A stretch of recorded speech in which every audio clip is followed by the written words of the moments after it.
नमस्कार दोस्तों, स्वागत है आप सभी का आपके अपने चैनल में। और आज इस वीडियो में हम जानने वाले हैं गणित के कुछ इंपॉर्टेंट फैक्ट्स के बारे में और सीखने वाले हैं इस वीडियो में गणित को एकदम बेसिक से। तो अगर आप कंपटीशन तैयारी कर रहे हैं तब भी, या आप सेकेंड थर्ड फोर्थ या किसी भी क्लास में पढ़ाई कर रहे हैं और आपको गणित में लगता है डर, गणित में सवाल आप पे हल नहीं होते हैं, आप पे प्लस माइनस गलती हो जाती है, आपको गुणा करना नहीं आता है, आपको जोड़ना नहीं आता है, अगर ये सारी कमियां आपके अंदर हैं तो आज से वीडियो आपके लिए है।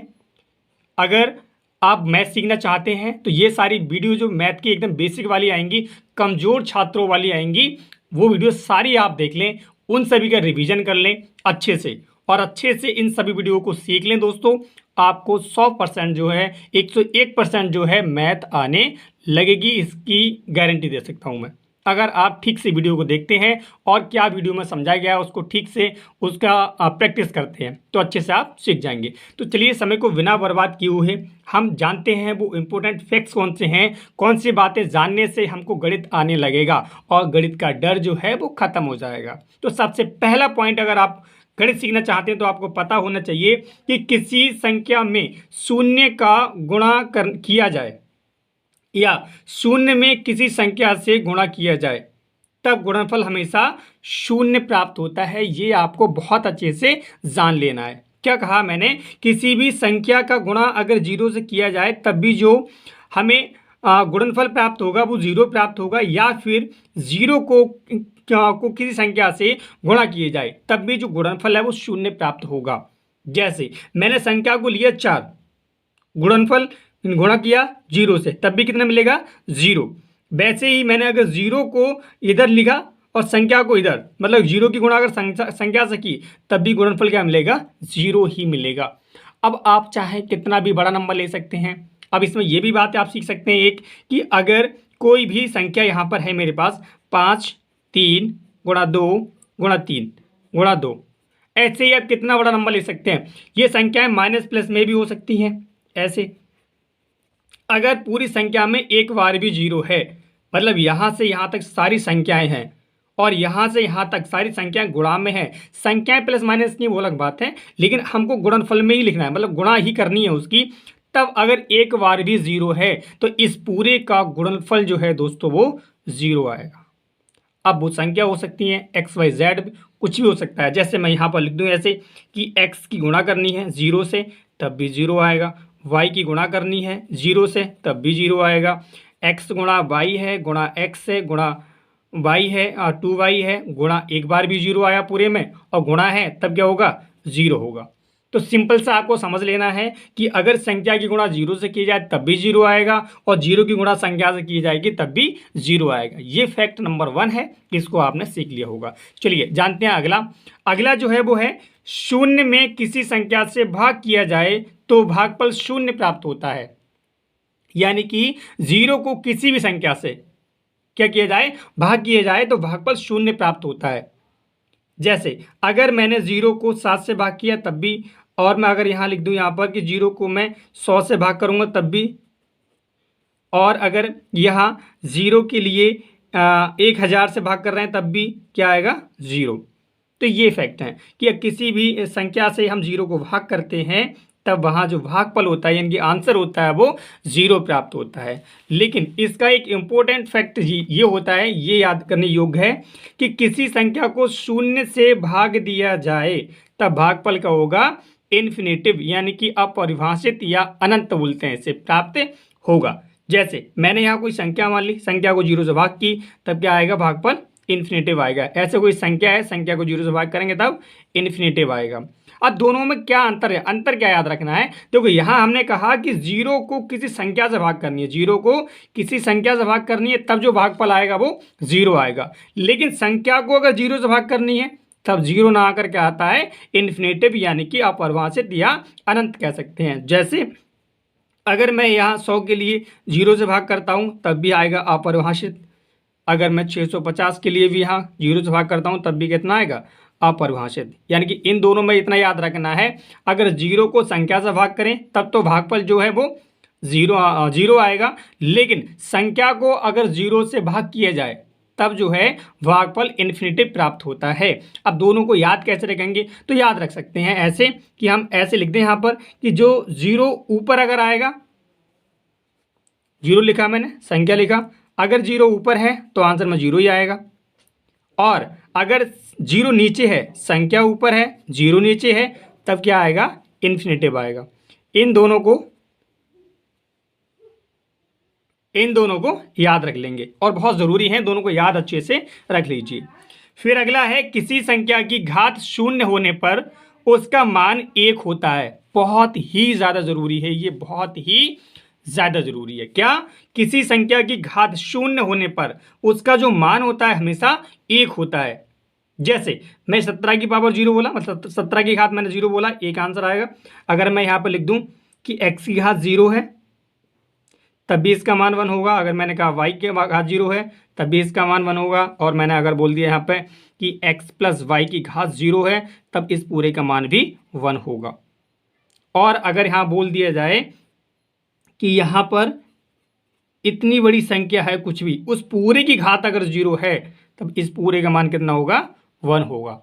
तो सिंपल सा याद क्या रखना है कि किसी भी संख्या की घात 0 होने पर उसका मान कितना होता है, 1 होता है। आशा करता हूं कि ये जो 3 से 4 पॉइंट थे वो आप समझ गए होंगे। चलिए आगे बढ़ते हैं। आप अगला पॉइंट है 5 नंबर का कि किसी संख्या को स्वयं से भाग देने पर भागफल 1 प्राप्त होता है।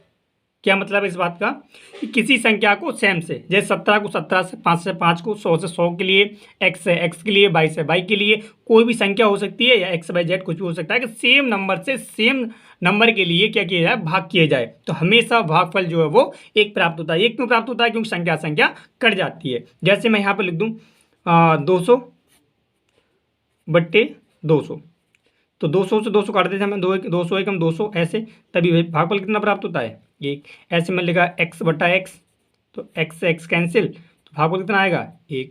ऐसे में लिख दो यहाँ पर y बट्टे y, सेम नंबर लिखना है, तभी कट जाएगा, तभी कट सकता है भागफल में। और यहाँ लिख दिया जाएगा x प्लस वाई बट्टे x प्लस वाई, तभी कितना आएगा भागफल, 1 ही आएगा। तो सेम नंबर यानी कि समान संख्या या एक ही संख्या से, सेम संख्या से उस संख्या के लिए भाग देने पर जो भागफल होता है वो 1 प्राप्त होता है। चलिए जान लेते हैं अब जोड़ने और घटाने की कुछ संक्रियाएं कौन कौन सी होंगी। जोड़ और घटाना, इनकी को अंग्रेजी में बोलते हैं एडिशन और सब्ट्रैक्शन। पहला पॉइंट क्या है, धनात्मक संख्याएं सदैव आपस में जुड़ती हैं और चिन्ह प्लस का आता है। वेरी वेरी इंपॉर्टेंट कह सकते हैं दोस्तों, बहुत ज़्यादा जरूरी चीज़ है ये। अगर आप गणित में कमज़ोर हैं तो ये छोटे छोटे पॉइंट बारीकी से आप समझ लें। अगर इन्हें समझ गए तो समझ लें आधा गणित आपको ऐसे ही आ गया। जैसे लिखा है कि धनात्मक संख्याएं सदैव आपस में जुड़ती हैं और चिन्ह कैसा आता है, प्लस का आता है। जैसे मैंने 4 लिया और 5 लिया, दोनों का मतलब ये हुआ दोनों प्लस के हैं, जुड़ गए 9।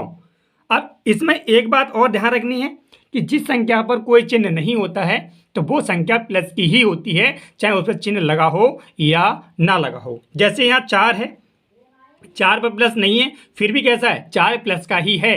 कह सकते हैं कि प्रत्येक नंबर कैसा होता है, अपने आप में प्लस का ही होता है, जब तक उस पर कोई माइनस का चिन्ह ना लगाया जाए तब तक। तो ये 4 प्लस के 5 प्लस के जुड़ के 9 हुए। इन्हें मैं ऐसे भी लिख सकता हूँ कि प्लस के 4 प्लस के 5 बराबर प्लस के 9। ऐसे लिखेंगे तब भी ये संख्या बात वही है, और ऐसे लिखेंगे तब भी बात वही है। यानी दोनों संख्याएं प्लस की हैं तो जोड़ रहे हैं आपस में, तो उन पर चिन्ह का आएगा, प्लस का आएगा। जैसे यहाँ अब प्लस का 12 लिया, प्लस का 5 लिया, तो आंसर कितना आएगा, प्लस का 17। अब इसे ऐसे लिखो तब भी, या मैं ऐसे लिखूँ 12 प्लस 5 और 17, तब ये सेम मतलब है। संख्या कैसी हैं, प्लस की ही हैं दोनों। तो संख्याएं प्लस की होंगी दोनों, तो उनका आंसर भी कैसा आएगा, प्लस का ही आएगा, चिन्ह लगाएं या ना लगाएं। पहला पॉइंट। अब दूसरा पॉइंट क्या है, हाँ इसे नोट भी देख लें, जैसे मैं समझा, जो मैंने समझाया अभी वही नोट है। किसी संख्या के पहले कोई भी चिन्ह ना हो तो धन यानी कि प्लस माना जाता है। यानी कोई संख्या पर प्लस का चिन्ह नहीं है, फिर भी वहाँ क्या मानेंगे, हम प्लस का चिन्ह मानेंगे। ठीक है। अगला है कि ऋणात्मक संख्याएं भी आपस में जुड़ जाती हैं और चिन्ह ऋण का होता है, यानी कि माइनस का चिन्ह लगाते हैं। बहुत जरूरी बात है ये दोनों। जैसे मैंने माइनस संख्या ली, आपस में ये संख्याएं भी क्या हुई, जुड़ गई। अब ये माइनस माइनस की हैं दोनों, फिर भी क्या हुई, जुड़ गई, और चिन्ह का आएगा माइनस का। जैसे यहाँ माइनस का 5 लें और माइनस का 10, माइनस का 5 और माइनस का 10, तो कितना होगा, माइनस का 15। अगर यहाँ माइनस का 3 लेते हैं और माइनस का 7 लेते हैं तो कितना होगा, माइनस का 10। बस इसमें याद क्या रखना है कि जब संख्याएं दोनों प्लस की हो, तब भी आपस में दो संख्याएं या तीन संख्याएं, जो भी संख्याएं हैं, अगर संख्याएं प्लस की हैं तब भी आपस में जुड़ जाएंगी और चिन्ह प्लस का आएगा। और संख्याएं अगर माइनस की हैं, 2 हैं, 3 हैं, 4 हैं, कितनी भी हैं, अगर संख्याएं माइनस की हैं और दोनों संख्या जो है वो माइनस की है, तब भी आपस में जुड़ जाएंगी और चिन्ह माइनस का आएगा। तो सिंपल सा याद रखना है, प्लस प्लस की जुड़ेंगी प्लस का आएगा चिन्ह, माइनस माइनस की तब भी जुड़ेंगी और चिन्ह माइनस का आएगा। अगला पॉइंट है, धनात्मक और ऋणात्मक संख्याएं सदैव आपस में घट जाती हैं और चिन्ह बड़ी संख्या का लगता है। ये बहुत जरूरी बात है। जैसे इसमें लिखा है कि धनात्मक और ऋणात्मक, जो घटाने जोड़ने की कितनी कंडीशन है, 3 ही कंडीशन है। एक तो जोड़ वाली, एक घटाए वाली, यानी कि एक संख्या प्लस प्लस की हो तो प्लस का चिन्ह जुड़ जाएंगी, एक संख्या माइनस माइनस की है तो माइनस का चिन्ह वो भी जुड़ जाएंगी। घटेंगी कब, घटेंगी तब जब एक संख्या प्लस की हो और एक माइनस की हो, यानी एक धनात्मक और एक ऋणात्मक हो, तभी संख्याएं आपस में घट सकती हैं, अन्यथा उन्हें घटाएंगे नहीं। या तो वो जुड़ेंगी चाहे प्लस में हो और चाहे वो माइनस में हो। घटेंगी तभी संख्याएं जब एक संख्या प्लस की हो और एक माइनस की हो। अब प्लस की कोई सी भी हो, चाहे आगे की चाहे पीछे की, कोई भी संख्या हो। जैसे यहाँ मैंने प्लस के 5 लिए, माइनस के 2 लिए, घटा दिए। अब इनमें ज़्यादा कौन से हैं, 5 ज़्यादा है, 5 प्लस के तो आंसर प्लस का आया। जैसे मैंने प्लस का 7 लिया, माइनस का 3 लिया। अब इसमें ज़्यादा कौन से हैं, प्लस के 7 हैं तो प्लस का 4 प्लस का आया। अब ये संख्याएं बोली ली, देखो 7 यहाँ पर भी है, 7 यहाँ पर भी है, 3 यहाँ पर भी है, 3 यहाँ पर है। यहाँ प्लस के, यहाँ माइनस के, माइनस के, यहाँ प्लस के, चिन्ह चेंज कर दिए। दोनों संख्याएं प्लस माइनस की, ऊपर वाली भी और नीचे वाली भी। लेकिन चिन्ह चेंज करने से कंडीशन क्या हुई कि यहां बड़ी संख्या प्लस की थी तो आंसर प्लस का है, लेकिन यहां बड़ी संख्या माइनस की है तो आंसर माइनस का है। जैसे अगर मैं बात करूं, यहां मैंने माइनस के 20 लिए, प्लस के 5 लिए। अब संख्याएं प्लस और माइनस की तो घट जाएंगी, 20 में से 5 जाएंगे, बचेंगे 15। लेकिन देखना ये है ज्यादा कौन सी संख्या है इनमें, 5 बड़े हैं या 20 बड़े हैं। अब 20 बड़े हैं, 20 का है माइनस की तो आंसर माइनस का। अगर इस संख्या को मैं ऐसे लूं, यहां पर प्लस का 20 लिया, माइनस का 5 लिया, तब भी आंसर 15 ही आएगा, क्योंकि प्लस माइनस संख्या होने पर घट जाती हैं। लेकिन यहां संख्या जो है 20 प्लस की है तो आंसर भी क्या आएगा, प्लस का आएगा, चाहे हम चिन्ह लगाएं या ना लगाएं।